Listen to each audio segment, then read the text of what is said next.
Muy buenos días a todos, hermanos. Es un gusto poder estar con ustedes nuevamente, eh, orando y reflexionando en la palabra del Señor.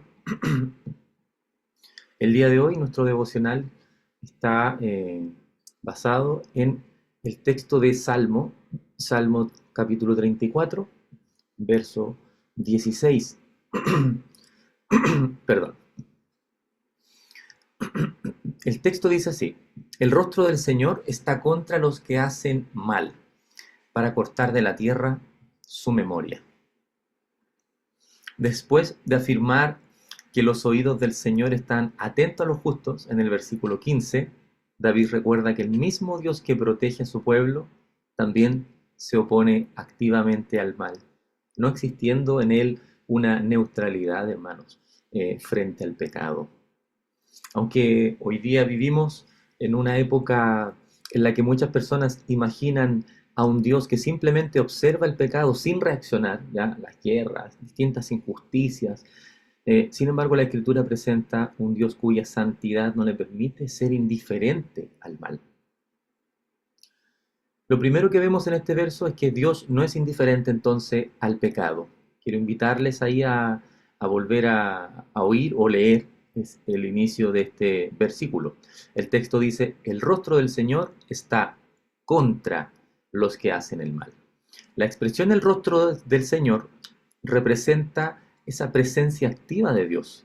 En otros pasajes incluso se habla de comunicar favor, de comunicar bendición, como por ejemplo en el libro de Números, pero aquí ocurre lo contrario. Dios dirige su rostro, como digo, contra quienes practican el mal. Es una expresión fuerte, ya que Dios no solo desaprueba el pecado, ya no dice no, esto no me gusta, sino que además se pone en oposición al pecador que persevera en la maldad, y esto nos recuerda su atributo sin duda de justicia y santidad. Luego, me gustaría detenerme aquí un minutito más en la frase que dice los que hacen mal.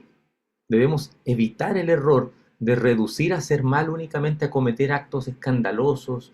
No, realmente bíblicamente el mal también incluye la omisión del bien que Dios demanda, ¿ya? El cumplimiento de su voluntad. Esto no solamente consiste en hacer daño al prójimo, también incluye desobedecer los mandamientos de Dios, rechazar su autoridad, eh,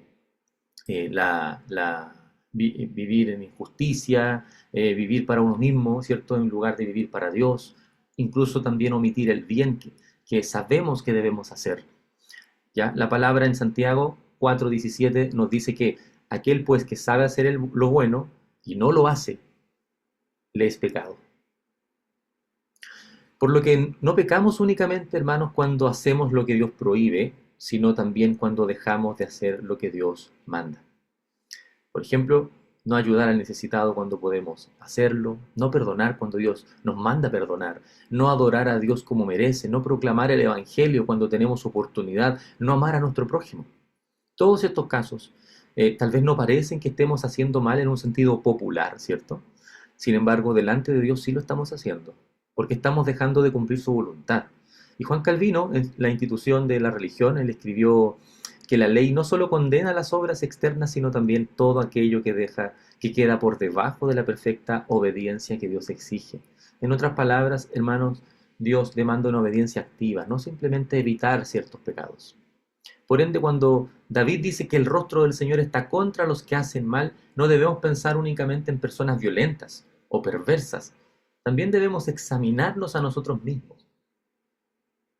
¿Cuántas veces hemos dejado de hacer el bien que Dios espera de nosotros, hermano? El pecado no solo consiste, como le digo, en cruzar la línea que Dios prohíbe, sino también en avanzar por el camino que nos ordena recorrer. Entonces, yo le pregunto, ¿hemos llegado a considerar el pecado con la misma seriedad con que Dios lo considera? El teólogo R. C. Sproul escribió, cuando comprendemos el carácter de Dios, cuando captamos algo de su santidad, entonces comenzamos a comprender el carácter radical de nuestro pecado y nuestra desesperada condición. La invitación es entonces a examinar diariamente nuestro corazón, que la gracia de Dios nunca debe llevarnos a minimizar el pecado, sino odiarlo, rechazarlo cada vez más. ¿Ya? Y por último, el texto nos muestra que el pecado tiene consecuencias.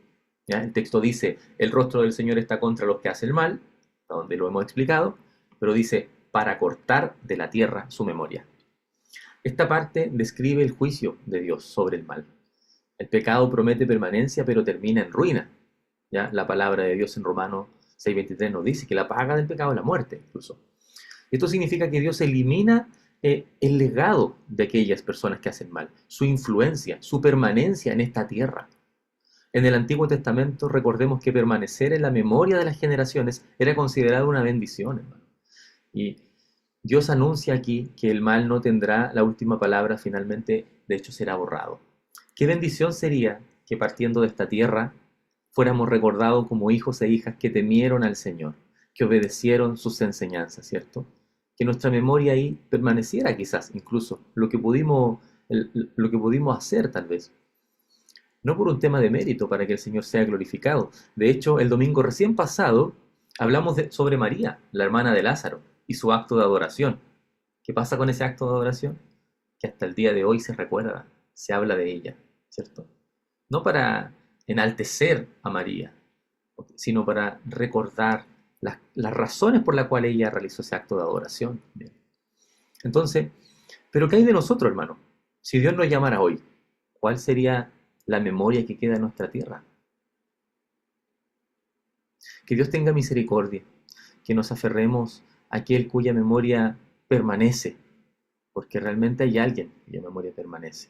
Como Dios no es indiferente al pecado, tuvo que venir su Hijo Jesucristo acá y morir por los justos, morir por su pueblo. ¿Ya? De cierto sentido, y así fue hecho, el rostro del Padre se volvió contra el Hijo, ¿ya? Mientras Él llevaba nuestros pecados para que ahora quienes creemos en Él podamos contemplar el rostro del Señor con confianza y no con condenación, hermanos.